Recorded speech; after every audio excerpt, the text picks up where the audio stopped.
Okay, thanks. So I'm just going to run through these points in this opening presentation. I think the rest of the webinar is going to be more of a workshop format where we'll work through the actual documents. But yeah, this is just part of the introduction. So I'll just talk about the initial checklists that we started with. And then I'll talk about how we identified some current FIDIC guidelines, which helped us to update our documents and develop them to the management system declarations that we've had up until now. I'll then show everyone how to access the MSDs on the CESA website. I'll just talk a little bit about their structure, and then I'll say how we optimized them until we got to our current versions. I'll just show everyone how to find previous recordings of webinars that we've done before. And then also I'll just touch on the benefits of the different management system declarations. So first of all, right in the beginning, when I joined the Quality, Risk and Sustainability Committee, there were two guidelines that were available from CESA. Very good guidelines. The first was the Quality Management Implementation Guideline, which we refer to as the QMIC. And the purpose of this guideline was to verify that members had a system in place to manage the quality of their work. It could be used to sort of grade oneself as to how developed their system is, and also it could be used to assist you to develop your system further, to see how much further you had to go in order to be ready to certify your company to ISO 9001. Then secondly, there was the Risk Management Implementation Guideline, the RMIG, and it basically talked about what sort of risks consulting companies faced and how to manage those risks on a project level, but also in the business itself. And that document was last updated in 2021, and I think we also updated the QMIC. So these documents still are available from the CESA website, and they're very good references for the management systems declaration. In addition to that, we also had a sustainability guideline and checklist. At the stage when this was built or drafted, it was more referencing general sustainability information rather than specific FIDIC documents or anything like that. So it was just a useful reference which members could use to help do their work more sustainably. And then lastly, there was the Business Integrity Management Guideline, which was drafted in October 2009. And the purpose of that document was to ensure that members acted with integrity in their business. It's very similar to the code of conduct that CESA had at the time, and also the EXA code of conduct. But I think in 2008, the QMIC was based on FIDIC's interpretation of ISO 9001, which was updated in 2008. But it was updated again in 2015. And there was quite a big change from ISO 9001 2008 to 2015. And we realized at that stage that we actually need to update the QMIC itself.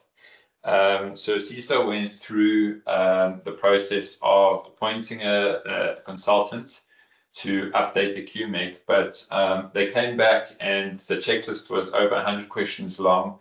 And we thought it was a bit cumbersome, for members to work through this long checklist. So we thought at the time that we really need to try and simplify it and come up with something a little bit more user-friendly.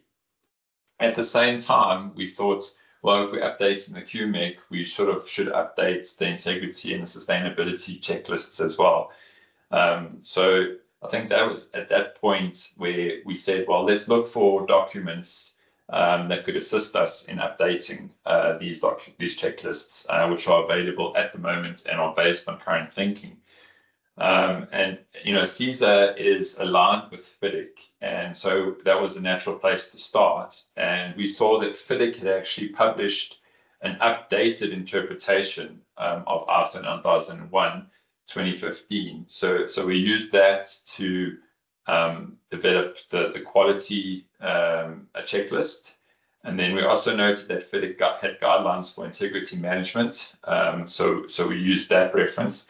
And also a project sustainability management document, which we could then reference for sustainability. So that naturally led to the development of the management system declarations as we have it. And so we've relied quite heavily on the FIDIC guidelines, and that's really good, because then these documents become the reference manuals for filling out the MSD and trying to interpret and back up what CESA is looking for when the members are working through these MSDs. At the end of the day, if you're working through the MSDs and you're filling them out, and you come to the realization that you are doing what the MSDs request of you, then you realize that you are actually meeting FIDIC requirements, and that's basically equating your company on the international level of FIDIC. So it's a good place to be, and that's the direction that CESA had chosen to head towards. So after we developed the MSDs, they were still a bit rough around the edges.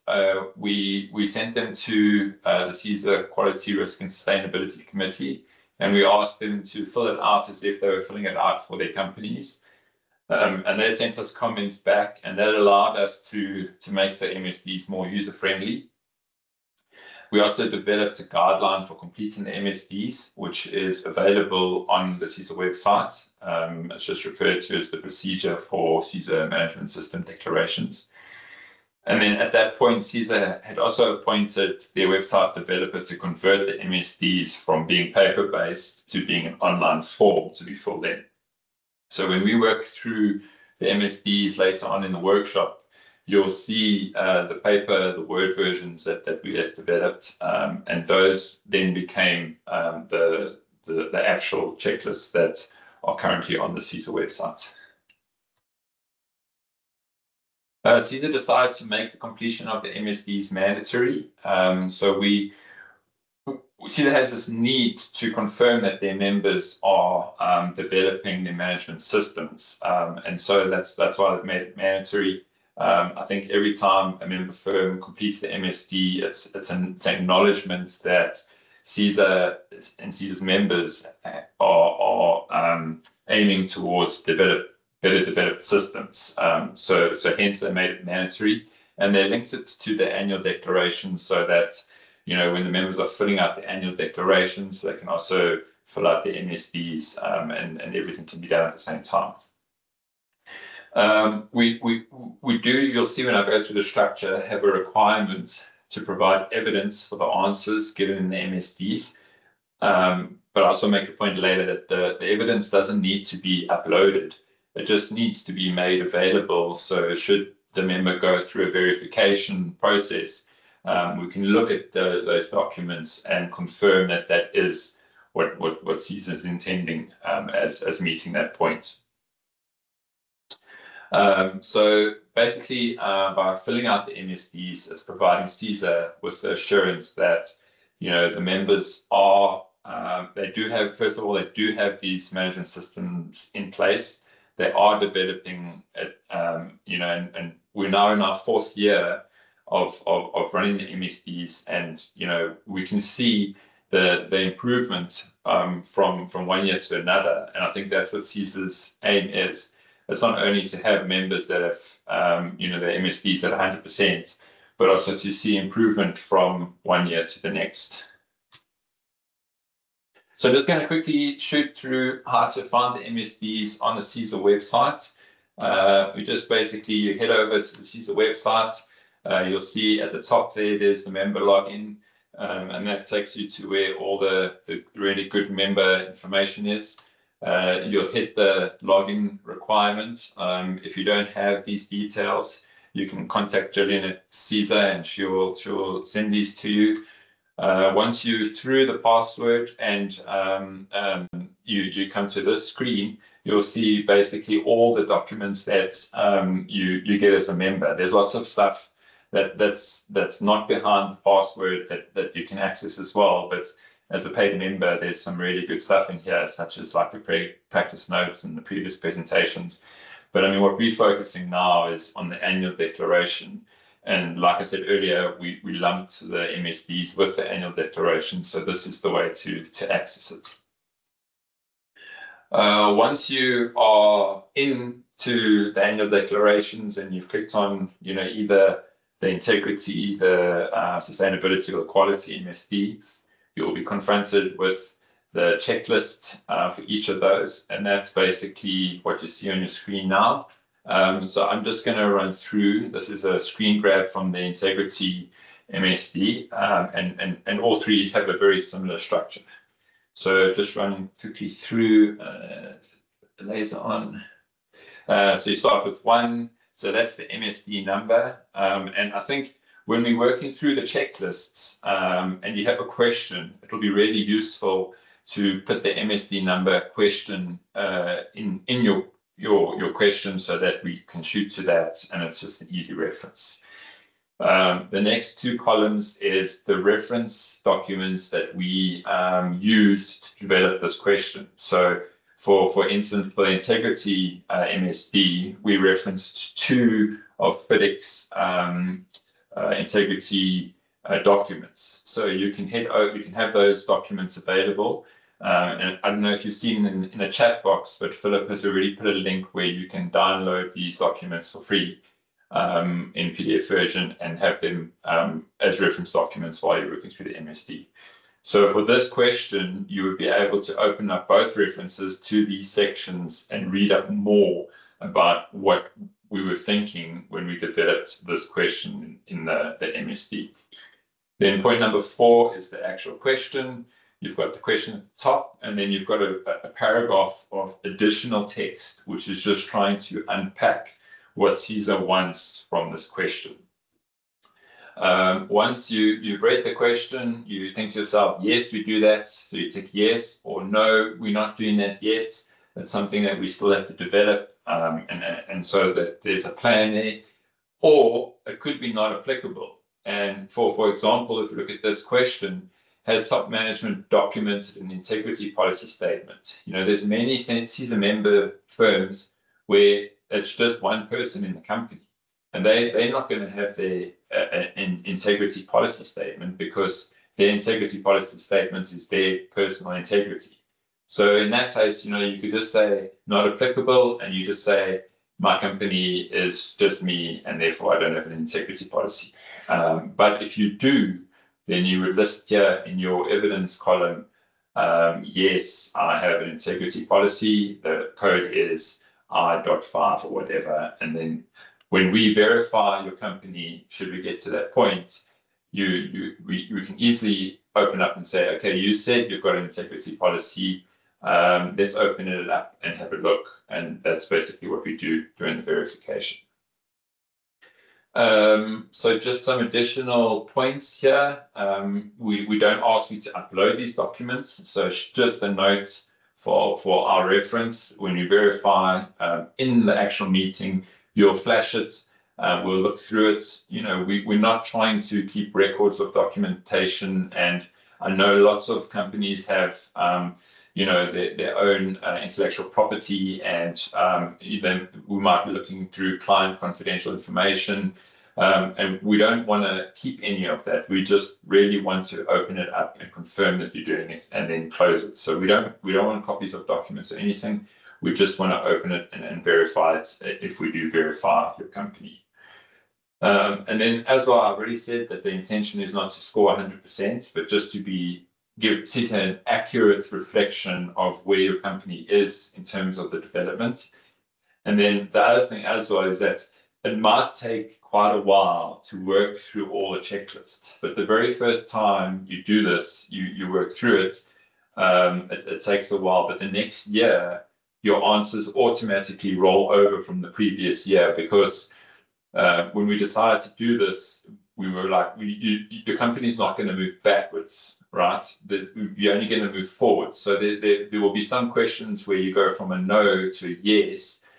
And so all the answers from previous year automatically roll over, and you only change the ones that you are now doing. So it gets quicker and quicker and quicker each time you do it. Okay, then just in terms of optimization, like I said, the first year we sent out the MSDs to our members and asked them to complete it. It was in 2021. We had a small turnout of people who actually did it. It was less than 20%. But we got really good feedback from those members that did do it, and they basically asked specific questions, and we could see some of the MSD questions we had to slightly change to be a bit more clearer. So we've updated as we go along. We're now in our 4th year, and I think we've hit the 50% mark of members completing these. So we're really trying to get that last 50% to do these, because not only does it give CESA assurance, but it really helps the company to understand, what their systems can develop to. Okay, just some other important information. So if everyone's not aware, CESA has a YouTube channel which can be accessed from their website, or you can just use the link, or you could try to find it yourself on YouTube. They call it CETV. There was a previous MSD webinar. It was a lot higher level than what we're doing today. It was really just the background and talking about some of the questions and the structure. It's not going to be the workshop that we're going to do this morning, where we're going to actually dig right into the checklists and talk about some of the questions. Then just last on verification. So in order to confirm that the clients are not just using this as a tick box exercise, the members, we really want to verify that the members have the evidence that they say that they have. So at this stage, we very much in a pilot stage of this verification process. So for the last 2 or 3 years, we've verified. We aim for like 10 members a year. And I don't know if there's consultants on here that we've verified before, but I mean, if you speak to them, they will let you know that it's a really, really useful process to learn what CESA is requiring. And we're not just there to say yes, you do it, no, you don't do it, let's move on to the next question. For questions where it's no, we really just talk about what system development stage you're at and how we can get to the next level. So it's a learning opportunity, and it shouldn't be seen as you're doing a test, but more as just a check-in. Like I'm here, I'm at this level. These are our documents, and these are where we status where we're not yet developed, and then we say yes, we agree with you. You had a 60%. Let's see what we can do to get you to 70% next year, sort of thing. So we open up the same checklist that you fill in, but on our side, on the back end, on the CESA platform, we've got some additional columns which just basically say yes, verified, or verified with comments, or no, they misunderstood the question, so they're not quite there yet. And so after that, we generate a report, which we then send to the client, to the member firm, which says yes, they are 100% verified, or 80%, or whatever the case is. So then just the last few slides, just some benefits of the systems. I mean, I really think they talk for themselves, but I'll just touch on some of these points. The benefits of having a quality system, it prevents things from going wrong. So for instance, if you had a system that said all deliverables that leave this company must be reviewed by a senior person before they get issued, you immediately know you're going to pick up more mistakes than if those go out without that review. So that's the sort of thing we're talking about. And then second bullet, protects you when things do go wrong.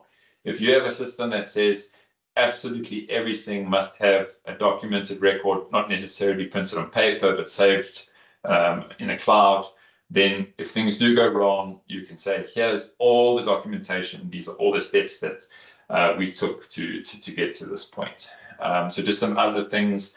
If you have a very well-established quality system, it enhances your reputation. You know, if you're ISO 9001 certified, it's, you know, some clients only want consultants who are at that level already. So it's definitely good for your reputation. You win more work when you issue quality deliverables. Things like when you send a report out and it has mistakes in it, spelling mistakes, you know, you're not doing yourself any good service there. We talked about reducing risks and errors, and obviously it saves you money if you have a very efficient management system and you're working through the steps systematically. You're doing things in less time than somebody who doesn't have such a good system. Benefits of implementing an integrity management system. I think I'm not going to spend too much time on this, but obviously you're promoting ethical behavior in your company. You know, you're reducing corruption in our industry. In our country, which is really important. And as well, I mean, if you're acting in your work with a high level of integrity, it's going to reflect in the quality of your work. Lastly, with sustainability, essentially, if you're taking a sustainable view on your projects, you're going to reduce energy consumption, water consumption, and materials consumption. So your projects will automatically cost less. You know, if you consider climate change, which is starting to become a requirement in all aspects of ISO documents, your projects will be more resilient to how climate changes over time. And I think just the other thing as well is that, you know, sustainability might not quite be as strong a buzzword in South Africa as it is in the rest of the world, but it's certainly where we're heading. I mean, we have to be heading in that direction. So if your company is already, you know, taking a sustainable approach in its work, and it's something that you can market, you're really going to stand out above your peers who are not there yet. So just various aspects of thinking about considering sustainability.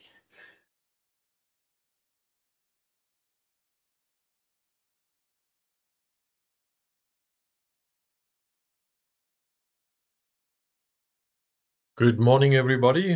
I hope you're ready to go, enjoyed your cup of tea or coffee, and ready for the next session.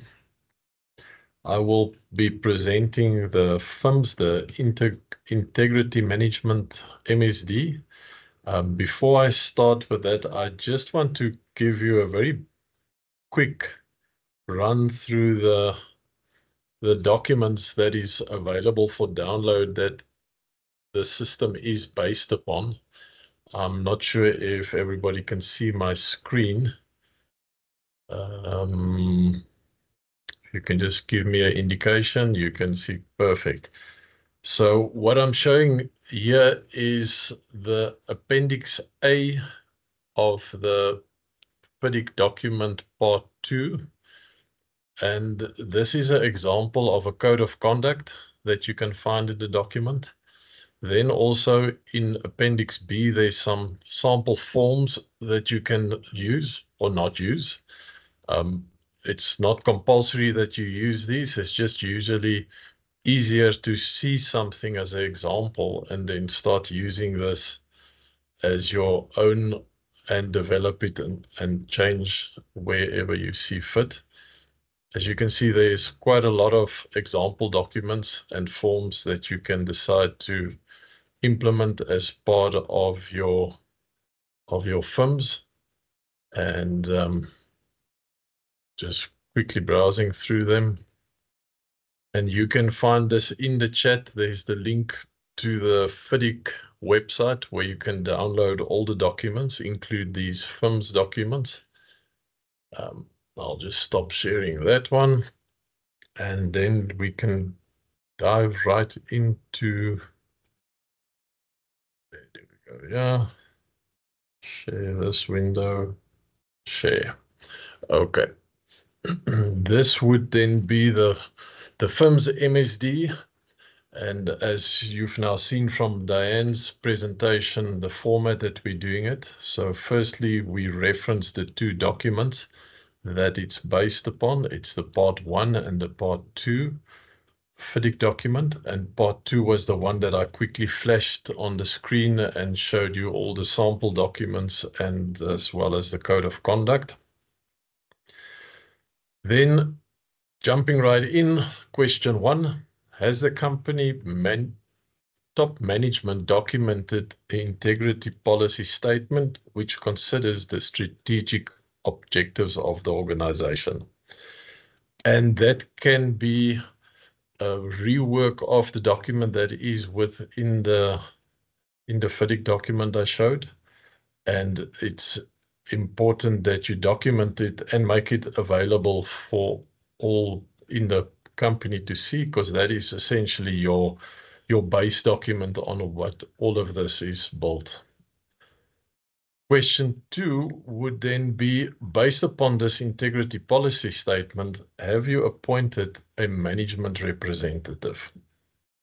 And that's essentially the person that's your go-to person in the company for integrity issues. So you will notice there's later on some forms of whistleblowing or compliance or issues, then that would be reported to this appointed person, and that should also be on file. And then the evidence would then also be the organizational structure that will support that, as well as the formal appointment letter where the person accepts this responsibility. Going to question 3. Has the company identified potential areas of integrity risk that the company faces and incorporated action plans into the integrity management system to overcome these risks? The additional information there, the company should consider how corrupt practices could impact their business and what mitigating action should be taken if these risks should arise. So a lot of companies prepare a business risk matrix where how they evaluate projects at the start before they accept the projects. I just want to close my camera because that's a bit distracting. And then they assign the risk matrix, is the conflict of interest, and how would they then proceed with this project. Sometimes it's a go, no-go type scenario that some companies have also implemented. And again, it can be as complicated or as simple as you would want in your organization. The biggest important portion of this requirement is really you must assess the risk that it poses to the company. And in all these questions going forward, you must also remember and bear in mind that all of this is about integrity. The quality has already been dealt with in terms of the ISO quality standard. And this is really about the internal code and integrity management of the company, and how do they conduct their business to avoid bribery, collusion, fraud, extortion, and conflict. Which then takes us to the next question, which is question 4. Does the company have a documented internal code of conduct?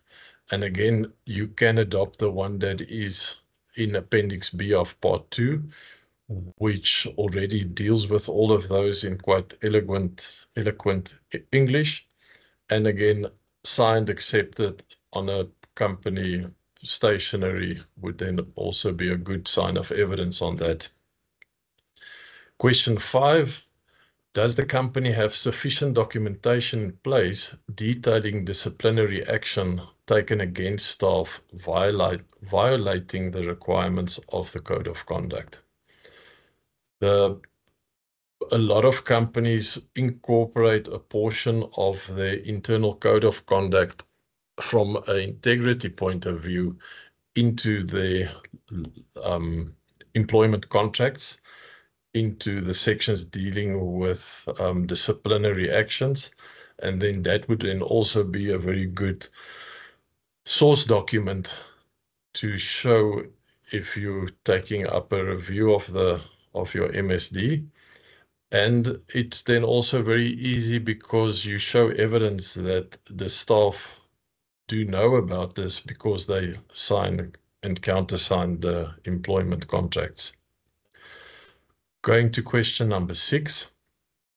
Does the company have a mechanism in place for the detection of corrupt practices? Detection can include an anonymous reporting mechanism for employees to report wrongdoing by internal or external persons, centralization of gift registries for the logging of items received, etc. And as you can see, a lot of the issues that is being dealt with or managed or sort of being thought about in the integrity management MSD could very easily become a sticking point, and therefore you need the anonymous reporting, or at least internal in the company. You need to know who's the person that you must speak to when you need to report some or other incident. And again, this can be formal reporting. It can be the minutes could be who was present in the meeting, and then maybe not even minute all the documents or all the items that was discussed. And that can then be signed by all present in the meeting. If you want to go to that extent, the important thing is you must keep documents of how you detect the corrupt practices. Then question number 7, does the company induct, train, communicate the importance of integrity management system to its staff? Again, a good form of evidence to show that you've done this is maybe creating an attendance register for your staff to sign that they attended the training, and then on the attendance register bullet the high level of items that's under discussion, and it could entail the 5 bullets that's here in question number 4: bribing, giving, offering bribes, facilitation, payments, collusion, fraud, extortion, conflict of interest, and really how to be sensitive to not get yourself into a difficult position where you could be violating the code of conduct of the company. Then the question number 8, does the company conduct training for senior management on integrity risk identification and planning on projects? The company should be able to identify projects which could pose a potential integrity risk to the organization and should appoint competent senior staff to oversee these projects. In some of the reviews that I've conducted, some companies deal with this issue by just saying they don't take on projects where there's going to be conflict of interest and where they could get into integrity risk position. And then that is also a good way of managing that risk. It's really difficult to get yourself into a difficult project where you could potentially be at integrity risk and then appoint a senior person to make sure you don't get into too much trouble. Again, the training records would be good, and if you don't want to keep minutes of the exact training or create a manual, and mostly all of that is conducted verbally by one of the senior staff, you could again consider having the attendance register as your proof that the training took place.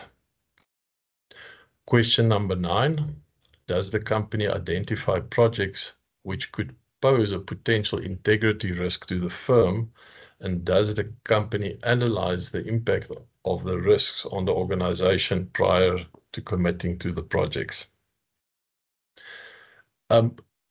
Analysis can be as detailed or not as you decide on it. A good way to do a high-level check is, for example, if your team is made up of various role players, to just do a quick Google search on the various companies that's maybe part in a joint venture.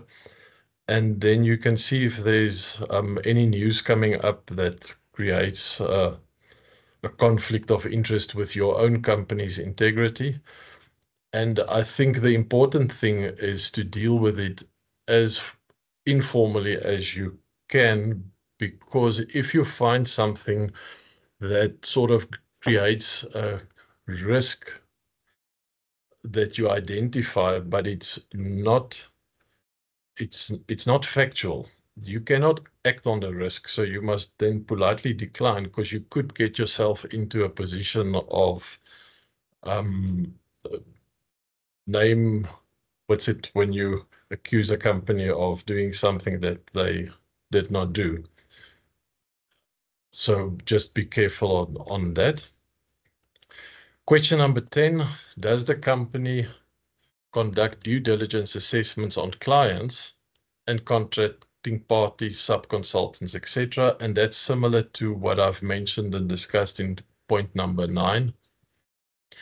And you can do and prepare internal due diligence reports, and you can assess your suppliers, and you can then provide the evidence for your record keeping and for potential reviews, but then also for taking decisions on that specific project. And then in future, whenever you are deciding to work with these contracting partners or sub-consultants, you can then decide that you have your A and your B list of people that you like to work with, people on the A list and people on the B list, really, if you need to. And maybe you can have a C list, and you say, in really, really special circumstances, we'll consider as a company to work with these people. And again, a lot of this is really based on your own assessment and really guided by your own conduct, code of conduct on this integrity management system that you've agreed to do. Question 11, does the company identify situations of potential conflict of interest on projects? Again, that could be the conflict between consulting activities and procurement of goods. It could be conflict among consulting assignments, and then it could be in the staff that is working with you or on the project or from the client side. Should a conflict of interest arise on the project, this disclosure should be documented and addressed on the project. And a lot of companies that have been reviewed, what they do is they make this part of their project closeout and review reports, where they then have a conflict section to identify potential conflict of interest on the projects, discuss it, rate it, and then sometimes even give it a risk class. And then at certain risk levels on the risk matrix, they then decide to maybe even walk away from the project. Question number 12. Should it be identified that the third party has a reputation for corruption and the company enters into an agreement with this third party, or that a conflict of interest does exist, does the company manage these risks throughout each stage of the project delivery? Again, I think you will be in a very special position when you decide to proceed with a project with serious risk and reputation for corruption. So a lot of companies, again, that we've reviewed, the decision here would be that they do not even manage the risk through the project delivery, because they do not take on projects where there's serious reputation for corruption on the project.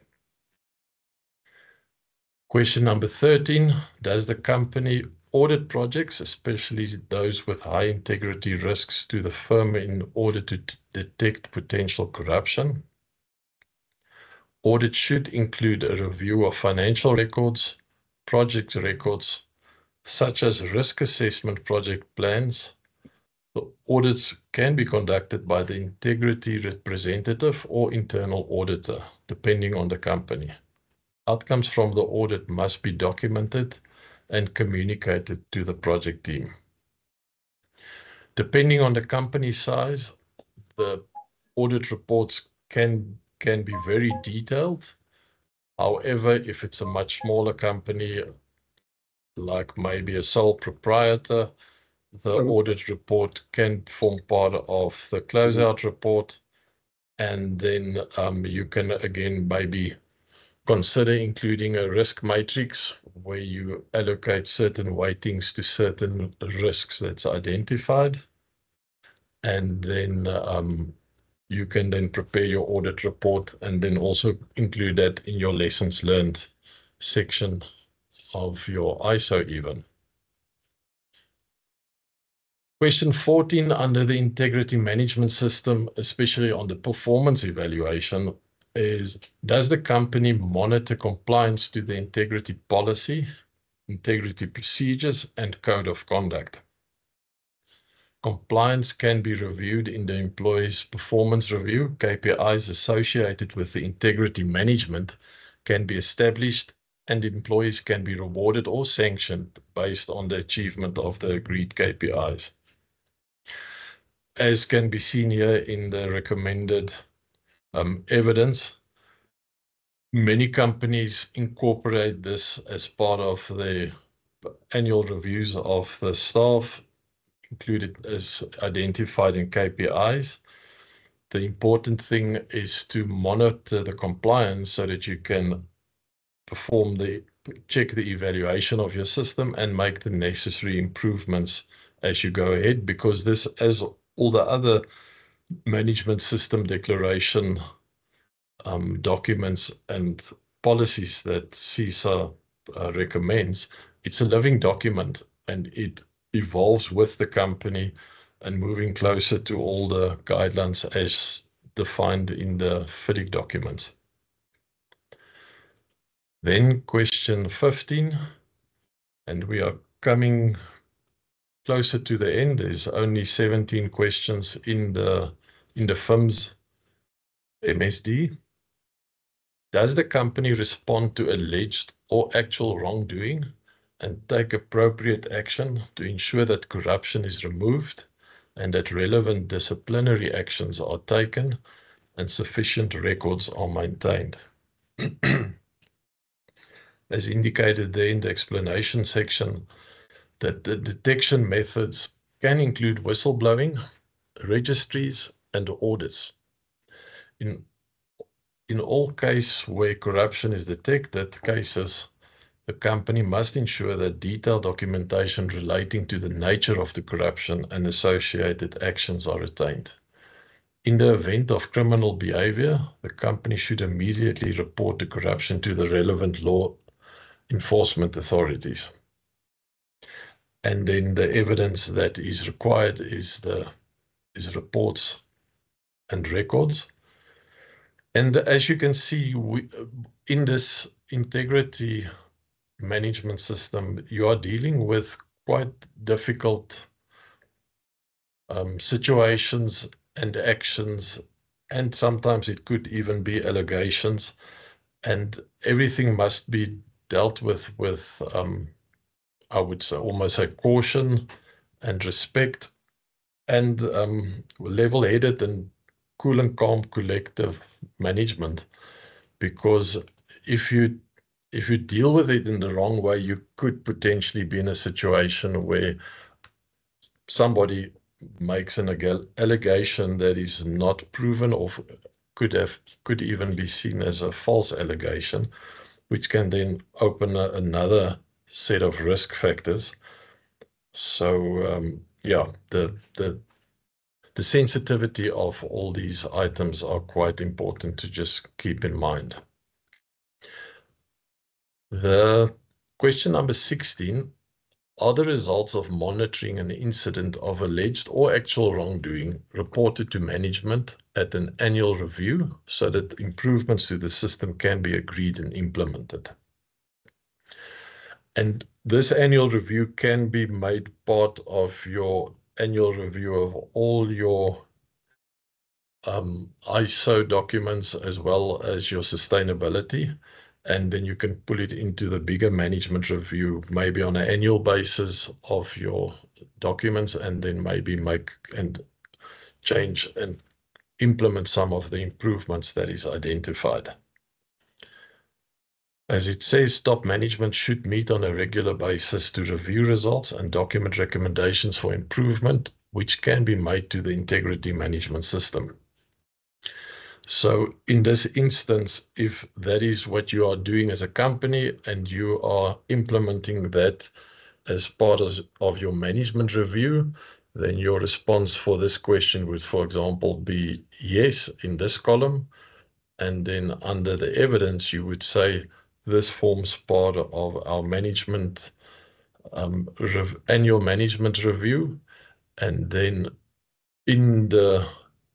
if you need to show evidence, you can then flash the minutes of your annual review meeting with the section dealing with integrity management and improvements. And lastly, the question 17 is really more of a sort of an awareness question. Is the company aware of and does it comply to local laws and client guidelines, rules and regulations regarding corruption? Links to some statutory and regulatory requirements are included below. And then the two key documents that is referenced here is the legislation on corruption that was published in 2004. And then there's the CISA Code of Conduct and the disciplinary actions for violations to the Code of Conduct. And in this, it's easy to score full marks on question 7, because if you're aware of it, you just say yes, and there's no further evidence required in that. And that really takes us to the end of the Integrity Management Declaration. And I would really encourage everybody, if you are new to this and you are developing your FIMS now from scratch, spend a few minutes and read the FIDIC documents, that part 1 and part 2. It's not a lot of words. It's written in really easy English. And it gives you a better understanding of what is the real integrity basis or the